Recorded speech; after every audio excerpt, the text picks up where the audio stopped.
दोस्तों नमस्कार। मेष राशि वाले मेरे मित्रों, आज के इस ज्योतिष के बहुत ही खास कार्यक्रम में आपका बहुत बहुत स्वागत है।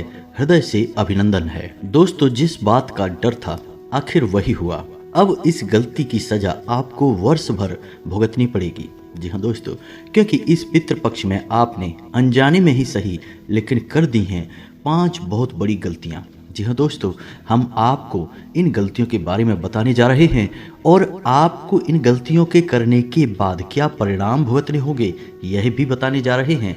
साथ ही साथ इन गलतियों का निराकरण क्या है, समाधान क्या है, यह भी बताने जा रहे हैं।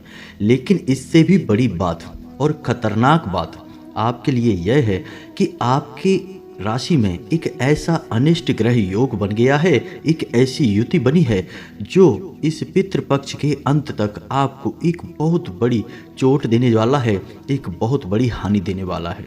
इसके लिए भी आपको कुछ समाधान करने होंगे, कुछ न कुछ ऐसे प्रयोग करने होंगे जिनसे इस घटना की कठिनता, विषमता कम हो जाएगी, इसका नकारात्मक परिणाम कम हो जाएगा। हो सकता है कि यह घटना टल भी जाए।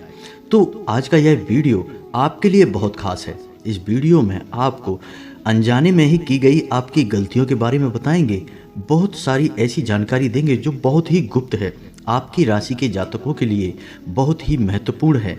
तो इन बातों के बारे में किसी को बताना मत।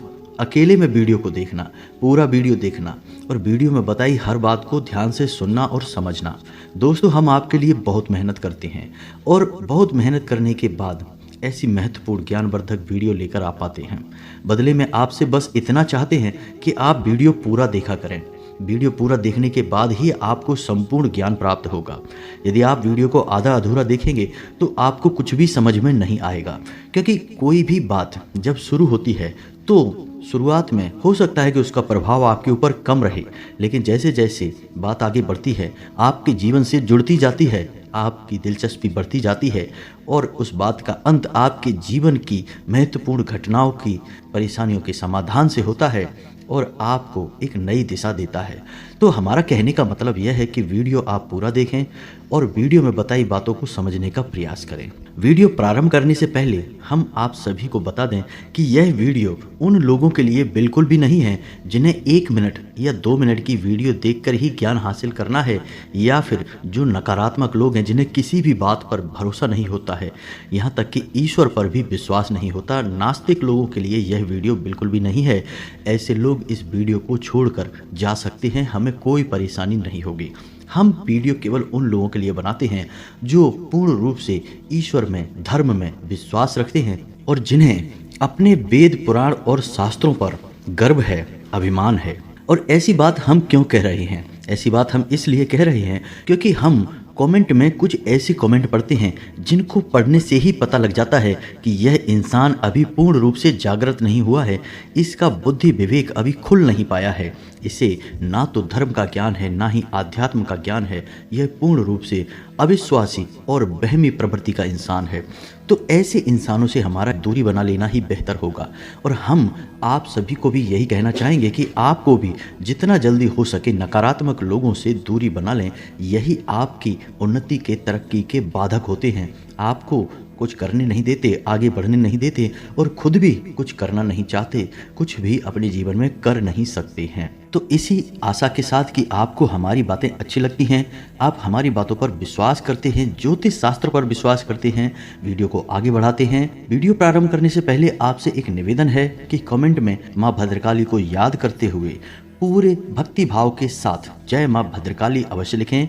माता का सीधा प्रेम और आशीर्वाद आपको प्राप्त होगा। दोस्तों, हम आपको अब जो बातें बताने जा रहे हैं, आप अपने हृदय पर सच्चे मन से हाथ रखते हुए इन बातों को याद करना और मन में सोचना कि ये घटनाएं आपके जीवन में घटी हैं कि नहीं, आपने ये कार्य किए हैं या नहीं। यदि हमारे द्वारा बताई गई बातें आपको सत्य लगें तो आप इन बातों के बाद होने वाले परिणाम को भी जान लें और समाधान भी समझ लें।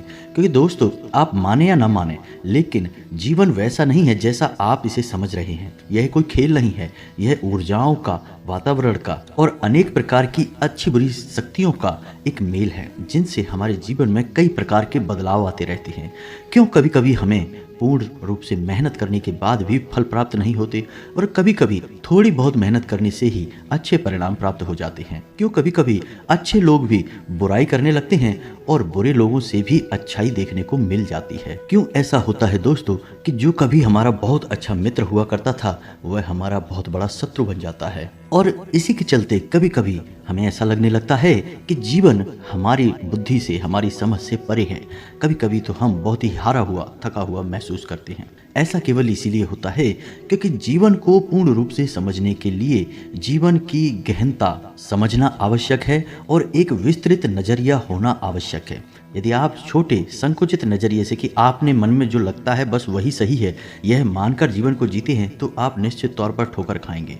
आपको दूसरों के द्वारा कही गई बातों का सम्मान करना होगा, क्योंकि उन्हीं में से कुछ बातें बड़ी ही महत्वपूर्ण होती हैं, ज्ञान की होती हैं, जीवन को बदलने वाली होती हैं। लेकिन आप यदि जिद्दी प्रवृत्ति के हैं तो आप कुछ भी स्वीकार नहीं करेंगे, अंत में आपकी हार ही होगी, यह तय है। तो अब ध्यान से सुनिए कि आपने कौन सी ऐसी गलतियां कर दी हैं जिनसे पितृपक्ष में आपके पितृ निश्चित तौर पर आपसे नाराज हो जाएंगे।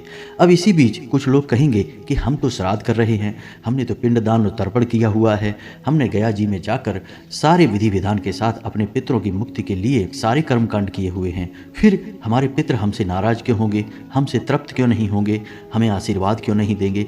दोस्तों, हम आपको बता दें कि ये सारे के सारे संस्कार और कर्मकांड, इनका महत्व तो है, लेकिन इतना अधिक महत्व नहीं है वह आपके जीवन और आपके कर्मों से भी ज्यादा शक्तिशाली हो जाए। कहने का मतलब यह है कि यदि आपके कर्म अच्छे नहीं हैं और आप अपने पितरों के लिए कितना ही अच्छे से अच्छा श्राद्ध का आयोजन करा लें या कोई भी और क्रिया कर्म या कर्म कांड कर लें, आपके पितृ आपसे प्रसन्न नहीं होंगे, क्योंकि वे आपसे चीज़ों की मांग नहीं करते हैं, वे आपसे व्यवहार की मांग करते हैं, आपसे मानसिकता की मांग करते हैं, आपके कर्मों की शुद्धता की मांग करते हैं। तो आप ध्यान से सुनिए, आप अपने हृदय पर हाथ रखकर बताइए कि आपने पिछले 3 दिनों में किसी से क्रोध किया है या नहीं किया है, आपको क्रोध आया है या नहीं आया है। अब आप चाहे दिखावटी तौर पर ऊपर से किसी को ना बताएं, लेकिन मन में आपको क्रोध अवश्य आया था। आपको अपने क्रोध को सकारात्मक ऊर्जा में बदलना होगा। दोस्तों, आपके पितृ कोई इंसान नहीं है, कोई जीव जंतु नहीं है जिनके पास आंखें हैं, तो आप उन्हें जो दिखाएंगे उसे वो देख लेंगे, आप उन्हें जो देंगे उसे वो ले लेंगे। आपके पितृ अब इस संसार को छोड़कर जा चुके हैं, वे ऊर्जा स्वरूप हैं, आपके हर एक भाव को, मन को समझते हैं, उन्हें आप अंतर्यामी कह सकते हैं, इसीलिए तो उन्हें देवता कहा जाता है। तो आपके मन में जो भाव उत्पन्न हो रहे हैं उन्हें भी वो देख रहे हैं, और असल में उनका ही महत्व सबसे ज़्यादा है। तो आप ध्यान से सुनिए, आपने क्रोध किया है, यदि आपने क्रोध किया है तो आपके पितृ निश्चित तौर पर आपसे खुश नहीं हैं, क्योंकि वो नहीं चाहते कि आप उनके वंशज हैं और आप एक गलत व्यवहार करें, आप किसी को पीड़ा दें, किसी को तकलीफ दें, अनजाने में ही सही, लेकिन आपके हाथों किसी को पीड़ा अवश्य प्राप्त हुई है, महिला का अपमान हुआ है, आपके दरवाजे से कोई ना कोई खाली हाथ अवश्य गया है। अब आप कह सकते हैं कि कौन चला गया, हमें कैसे पता चलेगा? नहीं, आपको पता चला है, आपके घर में रहने वाले लोगों को पता चला है। आपके पितृ केवल आपके पितृ नहीं हैं, आपके घर के सभी लोगों के पितृ हैं, पूर्वज हैं, तो उनका भी यह धर्म है कि आपके दरवाजे से कोई खाली हाथ वापस ना जाए। अब आप एक बात का और जवाब दीजिए कि पहली रोटी गाय की और आखिरी रोटी कुत्ते की और माड़ा हुआ आटा घर में नहीं रखना है।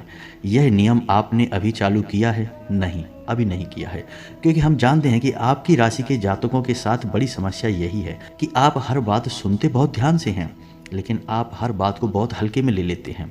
इसी वजह से आप परेशान भी हो जाते हैं। जी हाँ दोस्तों, आपको लगता सब कुछ अच्छा है, बातों का आप सम्मान भी करते हैं, लेकिन उन्हें अपने जीवन में उतारने में आपको बड़ी कठिनाई होती है। कभी कभी आपका स्वभाव थोड़ा सा शक्की हो जाता है, बहमी हो जाता है, आप कुछ चीज़ों पर जल्दी से विश्वास नहीं होता, या फिर विश्वास होता भी है तो थोड़ी देर बाद वह विश्वास कम हो जाता है या गायब हो जाता है। दूसरों की बातों में बरगलाने में आप जल्दी आ जाते हैं। और हमने आपको अपने पिछले वीडियो में यह भी बताया था कि आप अपने घर में एक पान का पत्ता अवश्य रखा करिए। जब भी आप घर से बाहर निकलें पान के पत्ते में से थोड़ा सा टुकड़ा खाकर यानी अपने मुंह में रखकर घर से बाहर निकला करें। दोस्तों, हमने आपको यह भी कहा था कि आप अपनी जेब में एक लौंग का जोड़ा भी रखकर बाहर निकलें और जब आप घर के अंदर वापस प्रवेश करें तो उस लौंग के जोड़े को पीछे की ओर फेंक दें। इससे कोई भी नकारात्मक ऊर्जा आपके ऊपर हावी नहीं होगी। लेकिन आपने इन सब बातों पर भी यकीन नहीं किया और अभी अपने जीवन में इन्हें भी लागू नहीं किया।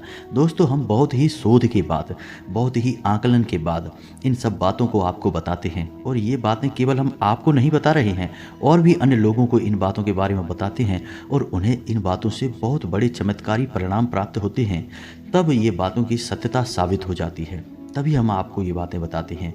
आप पूर्ण रूप से विश्वास रखते हुए इन बातों को माना करिए। दोस्तों, अब आप ध्यान से सुनिए कि आपने मछलियों को दाना खिलाने वाली बात और अपनी छत पर चिड़ियों को कुछ ना कुछ खाने के लिए देने वाली बात भी अभी तक मानी नहीं है।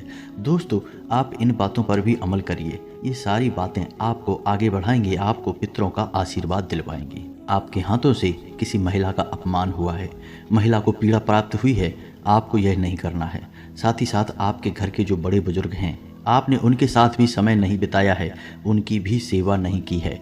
आपको यह भी अवश्य करना है, उनके साथ समय बिताना है, उनकी सेवा करनी है, क्योंकि वे भी हमारे पितृ और पूर्वज ही होने वाले हैं, हमारे घर के बुजुर्ग हैं। और सबसे महत्वपूर्ण बात कि हमने आपसे कहा था कि आपको पितृपक्ष में खान पान का विशेष ध्यान रखना है। कोई भी तामसिक वस्तु का सेवन आपको नहीं करना है। लहसुन, प्याज, मसालेदार चीज़ें और मांस, मदिरा आदि का सेवन आपको भूलकर भी नहीं करना है। लेकिन आपने इस बात को भी ध्यान से नहीं समझा और इनको अपने जीवन में उपयोग नहीं किया। दोस्तों, इनसे तमस बढ़ता है और तमस से क्रोध बढ़ता है और क्रोध ही आपके जीवन की बहुत बड़ी समस्याओं का मूल कारण भी है। तो अब ऐसा हो सकता है कि किसी जातक के जीवन पर ये जो बातें हमने आपको बताई हैं, इनमें से एक दो बातें फिट ना बैठें, लेकिन ज़्यादातर बातें आपके जीवन में फिट जरूर बैठेंगी। तो अब ध्यान से समझिए कि ऐसे में आपको क्या करना है। आपको एक नियम निश्चित तौर पर बनाकर रखना है। ध्यान से सुनिए कि आपको सूर्य को अर्घ्य अवश्य देना है। अर्घ्य देते समय पूरा विधि विधान हमने आपको पहले भी वीडियो में बताया है, अभी भी बता रहे हैं कि आप जल में काले तिल मिलाइए, थोड़ा सा गुड़ मिलाइए, सिर पर कोई कपड़ा रखिए और ओम घृणी सूर्याय नमः इस मंत्र का जाप करते हुए सूर्य को अर्घ्य दीजिए। मंत्र आपको कम से कम 11 बार बोलना है। जो जल आप सूर्य को अर्पित कर रहे हैं उसके छींटे आपके ऊपर नहीं आने चाहिए और आपको नंगे पैर ही सूर्य को अर्घ्य देना है। जी हाँ दोस्तों, इससे आपके पितृ बहुत प्रसन्न होते हैं। किसी गरीब को, भूखे को भोजन आपको अवश्य कराना है। छोटी कन्याओं को भी आपको खाने पीने वाली वस्तुएं अवश्य देनी है और आपके घर का जो सबसे छोटा सदस्य है, कोई बालक है यदि, तो उसे जो भी खाने में अच्छा लगता हो उसे वह खाने के लिए अवश्य देना है। इससे आपके द्वारा की गई गलतियों की क्षमा हो जाएगी, आपके पितृ आपसे प्रसन्न हो जाएंगे। और कम से कम एक बार आपको यह मौका अवश्य निकालना है कि मछलियों को खाने के लिए दाना अवश्य देना है और इन आचरण को, इन गलतियों को अब आगे नहीं दोहराना है। फिलहाल पितृपक्ष के समाप्त होने तक तो नहीं दोहराना है। अब आप इन सब बातों को यदि मानकर चलते हैं तो आप निश्चित तौर पर फर्क महसूस करेंगे। अन्यथा हम आपको बता दें कि पितृपक्ष समाप्त होने के बाद आपके जीवन में जो समस्याएं आएंगी, पहली समस्या कि आपकी धन की आवक में रुकावट आएगी, पैसे को लेकर परेशानियां बहुत अधिक बढ़ जाएंगी। अब आपके पितर आपको परेशान नहीं करेंगे, ना ही आपके पितर आपको श्राप देंगे, बस आपकी पितरों की जो सकारात्मक ऊर्जा है। दोस्तों समझिए कि पितरों का श्राप क्या होता है। पितर कोई इंसान नहीं है जो आपको बोलकर श्राप दे देंगे। जब आपके पितरों ने संसार को छोड़ा तो उन्होंने इंसान के सभी भावों को भी यहीं पर छोड़ दिया, तो अब वे कोई इंसान नहीं है।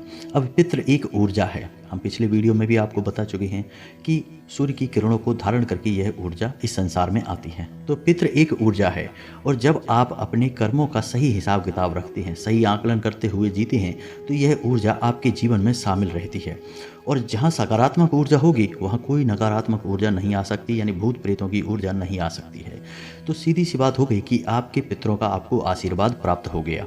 और यदि आपकी पितरों की ऊर्जा आपके आसपास नहीं है तो फिर नकारात्मक ऊर्जा आएगी, क्योंकि कोई ना कोई ऊर्जा तो रहेगी ही।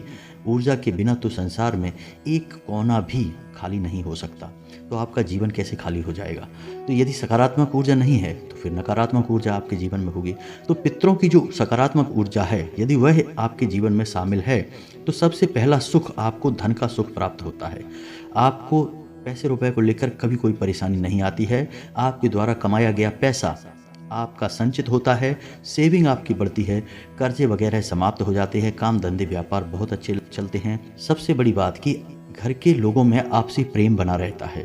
जी हाँ दोस्तों, लड़ाई झगड़े नहीं होते, मनमुटाव नहीं होते हैं और घर के बच्चे बड़े लोगों का यानी घर के बड़ों की हर बात मानते हैं और पूरे लिहाज के साथ, पूरे तौर तरीकों के साथ जीवन यापन करते हैं। घर का मान सम्मान बढ़ता है, घर के लोगों का समाज में रुतबा दबदबा बढ़ने लगता है। पितरों की सकारात्मक ऊर्जा का यही परिणाम होता है। तो यदि आपने इस ऊर्जा को नाराज कर दिया तो आपको यही सारे दुष्परिणाम बनकर प्राप्त होंगे। यदि आपने इन गलतियों को किया है जो हमने आपको बताई हैं, तो आपको उनका समाधान भी हमने बता दिया है, उन पर भी आपको ध्यान देना है। अब आपकी राशि में बन रहा है एक अंगारक योग। मंगल और राहु के मिलन से बना हुआ योग कहा जाता है, जिसे हम अंगारक योग के नाम से जानते हैं। इस योग का क्या काम है? यह आपके घर में बीमारियां लेकर आएगा, मानसिक पीड़ाएं लेकर आएगा और क्रोध को बढ़ाएगा। क्रोध की वजह से झगड़े हो जाएंगे, घर में हो सकते हैं, घर के बाहर हो सकते हैं। और सबसे बड़ी बात कि यह किसी को, घर के सदस्य को या आपको या आपके घर के किसी सदस्य को इतना अधिक बीमार कर सकता है कि वह मृत्यु के करीब पहुंच जाएगा। तो आपको क्या करना है? ऐसे में आपको 2 काम करने हैं। पहला काम यह है कि आपको भगवान भोलेनाथ को जल अर्पित करना है। जब तक पितृपक्ष समाप्त नहीं होता है तब तक लगातार रोज भगवान भोलेनाथ को जल अर्पित करना है। जल में काले तिल मिला लेना है और इसी के साथ साथ अपने हाथ की अनामिका उंगली में, यानी जिसे रिंग फिंगर कहते हैं, उस उंगली में लोहे का एक कड़ा भी पहन लेना है, छल्ला भी पहन लेना है। इससे राहु शांत होगा। साथ ही साथ एक काले तिल की पोटली बनानी है। ध्यान से सुनना है दोस्तों, काले तिल की एक पोटली बनानी है, काले कपड़े में ही उसे लपेट लेना है और किसी भी शुक्रवार के दिन शाम के समय बहते हुए जल में इस पोटली को प्रवाहित कर देना है। इससे राहु का दोष आपके ऊपर नहीं लगेगा।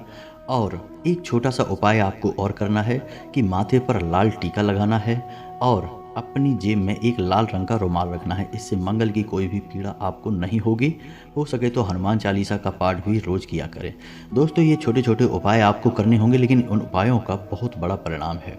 आपको यह योग पीड़ित तो अवश्य करेगा ही, कोई बचा नहीं सकता है, लेकिन पीड़ा कम अवश्य हो सकती है। जी हाँ दोस्तों, भगवान भोलेनाथ और हनुमान जी की कृपा से पीड़ा कम अवश्य हो सकती है, लेकिन होगी अवश्य। जी हाँ दोस्तों, जो योग बनते हैं ग्रहों के, वे बहुत शक्तिशाली होते हैं। उनका तोड़ लगभग नामुमकिन हो जाता है। छोटे मोटे योग तो तोड़े जा सकते हैं, लेकिन कभी कभी कुछ योग बहुत ही बड़े हो जाते हैं। तो यह वही है। तो आपको बचाव के लिए हमने बता दिया है, हनुमान जी की शरण में जाना है, लाल टीका लगाना है, लाल रुमाल रखना है जेब में और हनुमान चालीसा का पाठ करना है और भगवान भोलेनाथ को रोज जल अर्पित भी करना है। ये छोटी छोटी बातें हैं, इन्हें आपको अपने जीवन में निश्चित तौर पर शामिल करना है। इनसे आपकी जो पीड़ाएं हैं वो काफ़ी हद तक कम हो जाएंगी। जी हाँ दोस्तों, यह योग 10, 11, 12 3 दिनों के लिए बनेगा। 3 दिनों में यह शुरू से लेके अंत तक कहीं ना कहीं आपको पीड़ा अवश्य देगा। थोड़ा सा आपको सतर्क रहना है, अपने व्यवहार को नियंत्रित रखें। क्रोध आपका बढ़ेगा। जी हाँ दोस्तों, आपके झगड़े के आसार बढ़ेंगे। थोड़ा खान पान का भी आपको ध्यान देना है और बीमारी से बचने की कोशिश करना है। बस इन सब बातों का आपको ध्यान रखना है, नकारात्मक लोगों से दूर रहना है और भगवान में पूरी आस्था और विश्वास बनाए रखना है। ईश्वर की कृपा से निश्चित तौर पर आपका कल्याण होगा। इसी के साथ साथ आज के इस वीडियो को विराम देते हैं। आपके यदि कोई प्रश्न है तो आप कमेंट करके पूछें, हम प्रश्नों के जवाब देने की पूरी कोशिश करेंगे। कमेंट में पूरे भक्तिभाव के साथ जय माँ भद्रकाली अवश्य लिखें। माता का सीधा प्रेम और आशीर्वाद आपको प्राप्त होगा, माता की कृपा आपको प्राप्त होगी। मिलते हैं अगले ज्ञानवर्धक वीडियो में, तब तक के लिए धन्यवाद।